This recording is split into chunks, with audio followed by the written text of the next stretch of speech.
We will arrest you. So how that's not a ban, I do not know. Joining me is Liberal Senator James Paterson, who chaired Parliament's Intelligence Committee under the last government and met Drew Pavlou in Parliament yesterday. James, thank you so much for your time. What do you make of police removing Drew Pavlou from our Parliament as a guy with a history of protesting against China? Andrew, the Australian Federal Police have a difficult and important job protecting Parliament House. They have had to deal with some extraordinary things, including only a few months ago, Extinction Rebellion vandalising the building by graffitiing it and setting a pram alight in the parliamentary forecourt. So I don't want to be too critical of them, but I think they have made the wrong decision here in asking Drew Pavlou, who had legitimate business in Parliament House, who posed no risk to anyone and was undertaking no protest activity, to leave the building. In fact, he was having a flat white at the Queen's Terrace Cafe with a friend at the time that they asked him to leave, before he was due to meet Peter Khalil, the new chair of the Intelligence and Security Committee, who succeeded me. So I find it very difficult to understand how he was a high risk yesterday but is permitted to return the building today. He can't be both of those things. Well, he must have had a good night's sleep or something. I don't get it. Now, you asked for an explanation from the Australian Federal Police. I did. That's the one that you just heard the answer that I got. What explanation have you had? Andrew, I've spoken to the AFP Commissioner, Rish Kershaw, this afternoon, and I am sure that the AFP will be carefully examining this issue and reflecting on whether or not the decision to ask him to leave the building was the right one. And I'm sure if they decide that it was the wrong course of action, that they will act upon that appropriately. Well, it's really weird because, as you say, Extinction Rebellion protesters sweeping through and caused all sorts of mayhem.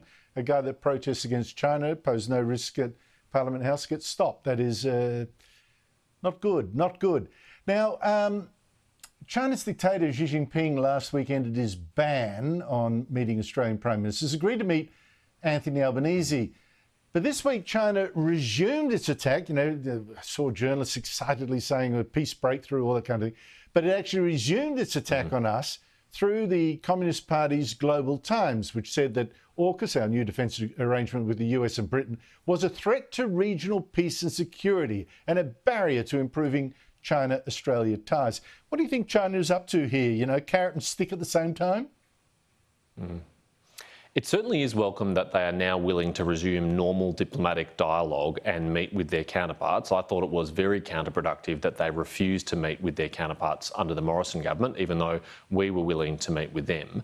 But there has been some very breathless and very excitable commentary about the significance of those meetings, when really we have to judge the Chinese government by their actions, not just their words. And those actions include their attacks on AUKUS, as you pointed out, but also their continued arbitrary detention of Australian citizens, Cheng Lei and Yang Henjun, and their sanctions, unjustified sanctions against many Australian industries. So those people who are out there saying that this is a tremendous reset, as I saw one business leader say, I think are either deluding themselves or hoping that it will somehow become that. There's no evidence before us that the Chinese government approach to the region or the world has changed, and we shouldn't expect a very significant change to the Chinese government's behaviour, because Xi Jinping was not only just re-endorsed for a third term as General Secretary of the Chinese Communist Party, he further consolidated power around him, stacking the Politburo Standing Committee with his closest allies and friends, who will be yes men for him when he makes big decisions in the region. So there is no reason to expect a kinder, gentler Chinese government towards Australia.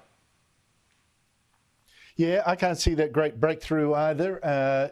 Before they were punching us for not talking to us. Now they're punching us and talking to us, but we're still getting punched. So I'm not quite sure what the benefit is.